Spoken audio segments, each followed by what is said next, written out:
Tahukah kamu, jika Indonesia merupakan negara penghasil timah terbesar kedua di dunia dengan produksi 66.000 ton timah pada tahun 2020.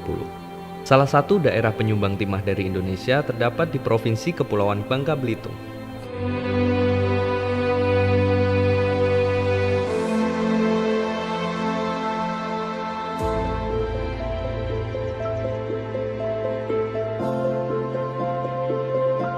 Dengan luas wilayah yang hampir 3/4-nya merupakan lautan tambang timah, sebagian besar masyarakat di Provinsi Kepulauan Bangka Belitung memanfaatkan sumber daya alam tersebut sebagai potensi untuk menjadikannya mata pencaharian sehari-hari. Beberapa orang bilang, area bekas tambang timah akan menjadi kawasan tandus dan kerontang. Faktanya, banyak tanah bekas tambang yang dimanfaatkan oleh masyarakat setempat. Ada yang menjadikannya sebagai areal pertanian untuk bercocok tanam, maupun tempat wisata. Bahkan, ada kisah unik dari Desa Cambai Selatan, Provinsi Kepulauan Bangka Belitung, di mana masyarakat setempat telah memanfaatkan tanah hasil dari program redistribusi yang berada dalam kawasan izin usaha pertambangan. Nama saya Haji Usman, tempat tinggal saya Desa Cambai, Kecamatan Nambang, Kabupaten Bangka Tengah.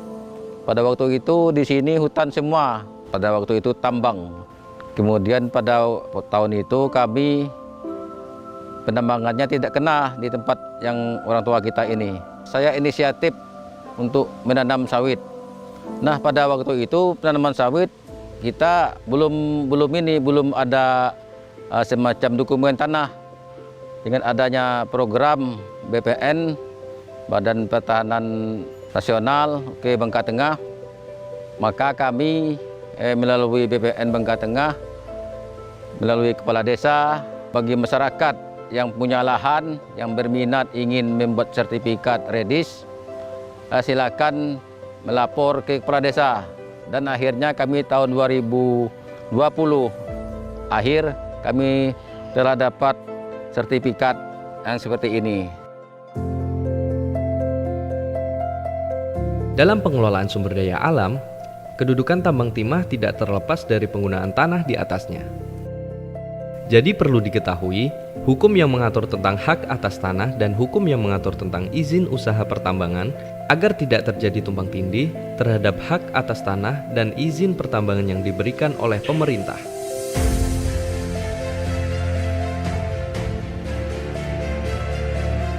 Para pemegang izin usaha pertambangan itu, izin yang dimiliki ini hanya untuk melakukan kegiatan pertambangan. Nah, sedangkan hak atas tanah itu yang sebagian besar di Bangka Belitung ini tidak dikuasain oleh pemegang IUP. Kemudian selanjutnya bisa kita jabarkan juga di pasal 136 ayat 1 jelas bahwa pemegang IUP dan atau IUPK tersebut sebelum melakukan kegiatan operasi produksi wajib menyelesaikan hak atas tanah dengan pemegang hak sesuai dengan ketentuan peraturan undang-undangan yang berlaku.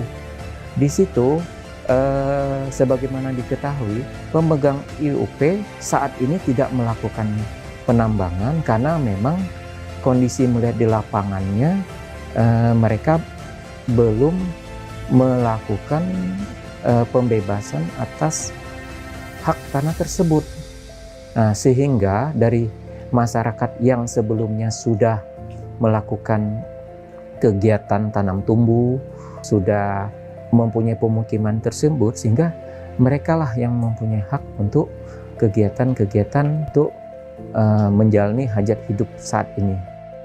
Sebagaimana kita ketahui, Pasal 134 Undang-Undang Nomor 4 Tahun 2009 jelas mengatakan bahwa hak atas IUP tidak meliputi hak atas tanah.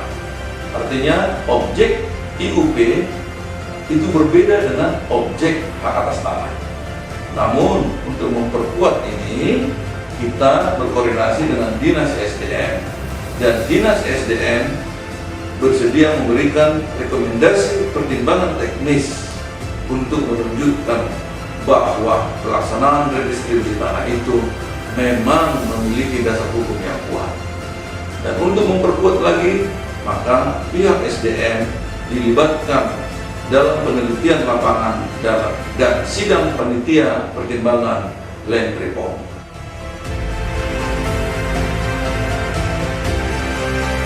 Dalam hal ini, peran pemerintah sangat dibutuhkan melalui kesepakatan antara yang memiliki hak atas tanah dan yang memiliki hak atas pertambangan. Apabila kesepakatan sudah didapat, barulah dapat dilakukan usaha pertambangan di wilayah tersebut. Jadi, hak atas pertambangan yang diberikan oleh pemerintah tidaklah menghapus hak atas tanah yang ada di atasnya. Kami sekarang lagi bekerja sama dengan pihak BPN untuk menata reforma agraria tersebut. Banyak lahan-lahan tidur di sini yang tidak jelas siapa pemiliknya dan untuk apa kedepannya akan digunakan. Nah, akhirnya dengan bekerja sama dengan pihak BPN, pihak pemerintah provinsi, kita menjadi tahu. Demikian juga adalah pemilik-pemilik misal IUP yang tidak dikerjakan secara maksimal, apabila batas waktu yang sudah ditentukan tidak dilakukan dengan baik, maka tolong itu diberikan kepada masyarakat agar masyarakat bisa mengelola hutan-hutan ataupun areal-areal yang pemilik IUP-nya bisa memberikan kebebasan bagi masyarakat untuk memanfaatkan areal-areal tersebut menjadi lahan perkebunan bagi masyarakat yang ada di Provinsi Kepulauan Bangka Belitung. Persoalan tersebut tidak hanya terjadi di Provinsi Kepulauan Bangka Belitung, namun banyak juga terjadi di provinsi lain di Indonesia.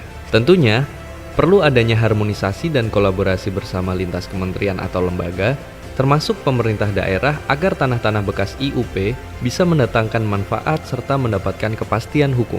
Hal ini yang menjadi salah satu bahasan yang akan diangkat dalam Gugus Tugas Reforma Agraria atau GTRA Summit 2022.